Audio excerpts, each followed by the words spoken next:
नमस्कार, मैं हूं आपके साथ पूर्णिमा मिश्रा। हमारे खास प्रोग्राम क्या कहते हैं नरेंद्र मोदी में आज आपको सुनवाएंगे पीएम मोदी का वो ऐतिहासिक भाषण जो उन्होंने 19 नवंबर 2022 को अरुणाचल प्रदेश में दिया।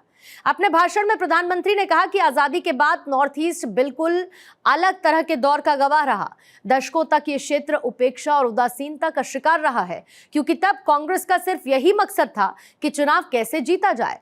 लेकिन जब अटल जी की सरकार बनी, उनके बाद पहली बार इसे बदलने का प्रयास किया गया। भाइयों बहनों, अरुणाचल के लोगों की आत्मीयता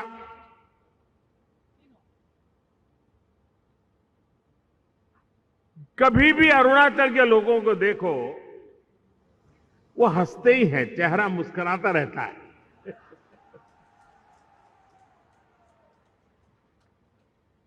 कभी उदासीनता, निराशा अरुणाचल के लोगों के चेहरे पर झलकती नहीं है। और अनुशासन, मुझे लगता है कि सीमा पर अनुशासन क्या होता है, ये मेरे अरुणाचल के हर घर में, हर परिवार में, हर व्यक्ति के जीवन में नजर आता है। हमारे मुख्यमंत्री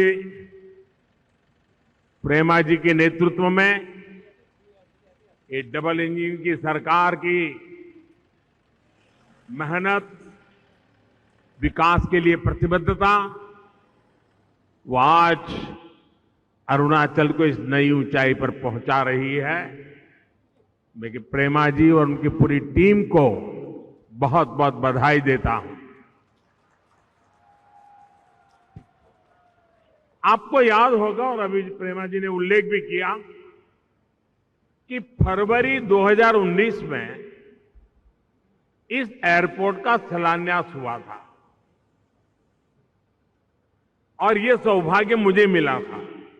और आप तो जानते हैं, हम एक ऐसा वर्क कल्चर लाए हैं जिसका शिलान्यास हम करते हैं, उद्घाटन भी हम ही करते हैं। अटकाना, लटकाना, भटकाना वो समय चला गया। लेकिन मैं बात और करना चाहता हूं। 2019 फरवरी में मैंने इसका शिलान्यास किया था। अब 2019 मई में चुनाव आने वाले थे। ये जितने पॉलिटिकल कमेंटेटर होते हैं, जिनकी आंखों पर पुराने जमाने के चश्मे टंगे हुए हैं, इन लोगों ने चिल्लाना शुरू कर दिया, लिखना शुरू कर दिया, बोलना शुरू कर दिया, एयरपोर्ट कुछ बनने वाला नहीं है, ये तो चुनाव है ना, इसलिए मोदी यहां पत्थर खड़ा करने आ गया है। और यहां हो रहा है नहीं, हर चीज में उनको चुनाव नजर आता है। हर चीज के अंदर किसी भी अच्छे काम को चुनाव के रंग से रंग देने की फैशन हो गई है। इन सब लोगों को आज इस एयरपोर्ट का उद्घाटन एक करारा जवाब है, उनके मुंह पे तमाचा है। और मेरी इन पॉलिटिकल कमेंटेटर से आग्रह है, करबद्ध प्रार्थना है कि भी अब पुराने चश्मे उतार दीजिए। ये देश नए उमंग और उत्साह के साथ चल पड़ा है। राजनीति के तराजू से तोलना बंद कीजिए।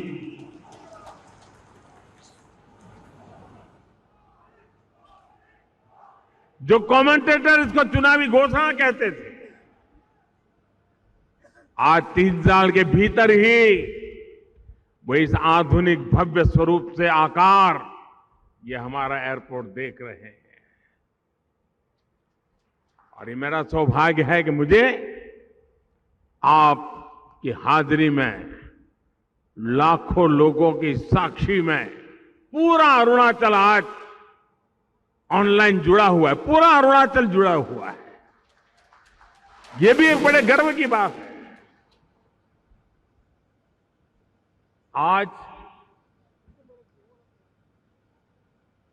न अभी यहां कोई चुनाव है, न कोई चुनाव आने वाला है, उसके बावजूद भी हो रहा है, क्योंकि आज देश में जो सरकार है उसकी प्राथमिकता देश का विकास है, देश के लोगों का विकास है। साल में 365 दिन 24 घंटे हम देश के विकास के लिए ही काम करते हैं। और आप देखिए, अभी मैं जहां सूरज उगता है उस अरुणाचल में हूं, और शाम को जहां सूरज डूबता है वो दमन में मैं जाकर के लैंड करूंगा जी, और बीच में काशी जाऊंगा। ये मेहनत एक ही सपने को लेकर के चल रही है, जी जान से जुटे हैं, मेरा देश आगे बढ़े।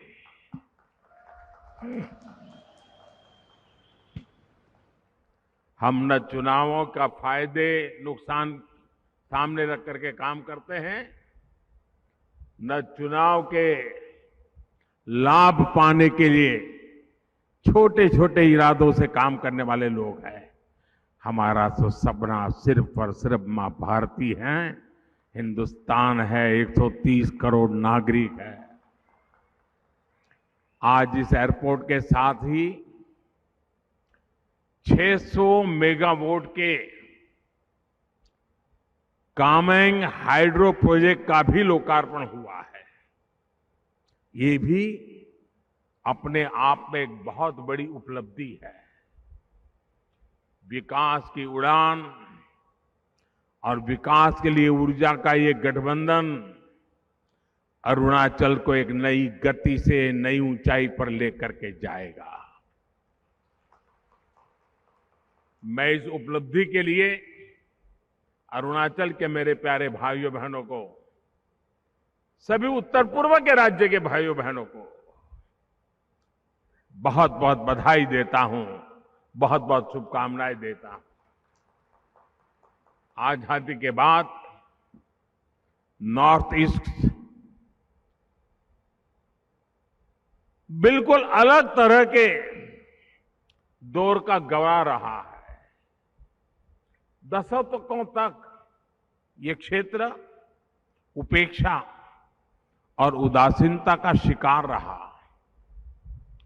जब दिल्ली में बैठकर पॉलिसी बनाने वालों को सिर्फ इतने भर से मतलब था कि किसी तरह यहां चुनाव जीत जाए। आप जानते हैं ये स्थिति कई दशकों तक बनी रही। जब अटल जी की सरकार बनी उसके बाद पहली बार इसे बदलने का प्रयास किया गया। वो पहली सरकार थी जिसने नॉर्थ ईस्ट के विकास के लिए अलग मंत्रालय बनाया, लेकिन उनके बाद आई सरकार ने उस मोमेंटम को आगे नहीं बढ़ाया। इसके बाद बदलाव का नया दौर 2014 के बाद शुरू हुआ, जब आपने मुझे सेवा करने का अवसर दिया।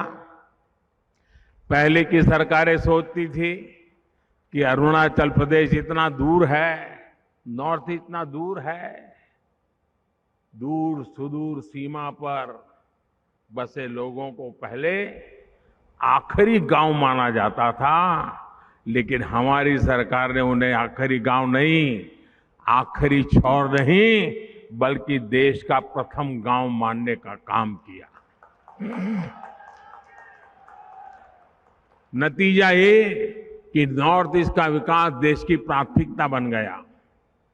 अब कल्चर हो या एग्रीकल्चर, कॉमर्स हो या कनेक्टिविटी, पूर्वोत्तर की आखिरी नहीं बल्कि सर्वोच्च प्राथमिकता मिलती है।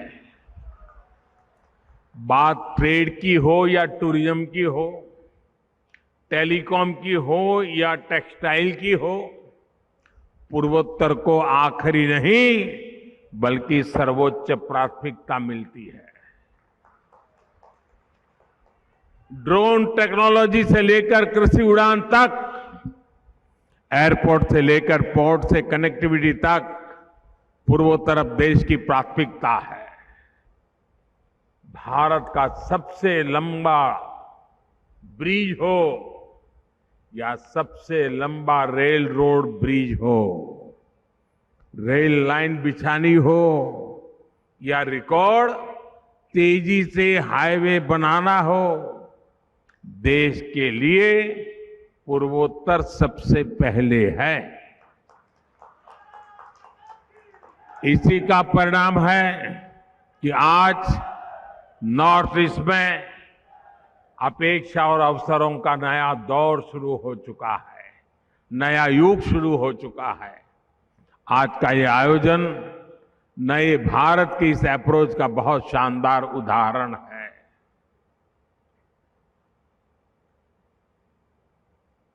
डोनी पोलो एयरपोर्ट अरुणाचल का चौथा ऑपरेशनल एयरपोर्ट है। आजादी के बाद से 7 दशकों में पूरे नॉर्थ ईस्ट में केवल 9 एयरपोर्ट थे, जबकि हमारी सरकार सिर्फ 8 वर्षों में 7 नए एयरपोर्ट बना दिए। यहां कितने ही ऐसे क्षेत्र हैं जो आजादी के 75 वर्ष बाद अब एयर कनेक्टिविटी से जुड़े हैं। इस वजह से अब नॉर्थ ईस्ट आने जाने वाली उड़ानों की संख्या भी 2 गुना से ज्यादा हो चुकी है। साथियों, ईटानगर का ये डोनी पोलो एयरपोर्ट अरुणाचल प्रदेश के अतीत और संस्कृति का भी गवाह बन रहा है। और मुझे बताया गया, प्रेमा जी बता रहे थे कि डोनी यानी सूर्य और पोलो चंद्रमा को कहते हैं। और मैं अरुणाचल की डोनी पोलो संस्कृति से भी, उसमें भी विकास के लिए एक सबक देखता हूं। प्रकाश एक ही है, पर सूरज की रोशनी और चंद्रमा का प्रकाश, शीतलता, दोनों ही को अपनी अपनी एक अहमियत है, अपने अपना एक सामर्थ्य है।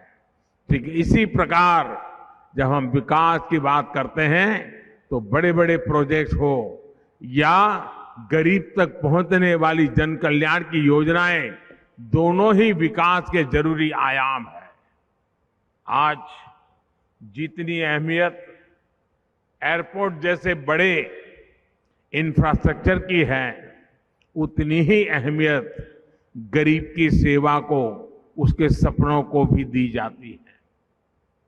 आज अगर एयरपोर्ट बनता है तो उसका लाभ सामान्य मानवी को कैसे मिले, इसके लिए उड़ान योजना पर भी काम होता है।